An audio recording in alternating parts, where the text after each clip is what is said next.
আজ অবশেষে এই পটলের দোরমাটা করেই ফেললাম। এই প্যাচপ্যাচানি বৃষ্টিতে বাজারে যেতে আর আমার ইচ্ছা করছিল না, তাই চিংড়ি মাছের ব্যবস্থা আর হচ্ছিল না। পাড়ায় একজন এসেছিল বিক্রি করতে, 3 দিন ধরে ওনার পিছনে ঘুরেই যাচ্ছে।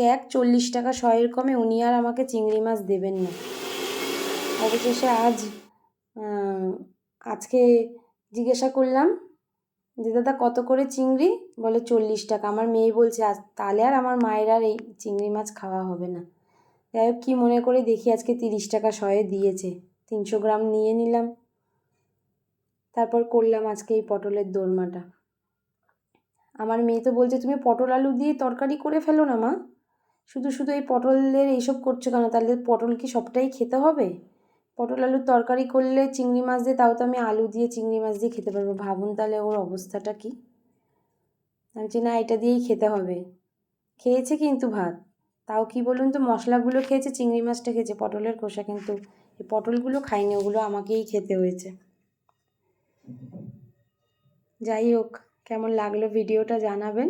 আপনারা সবাই ভালো থাকবেন।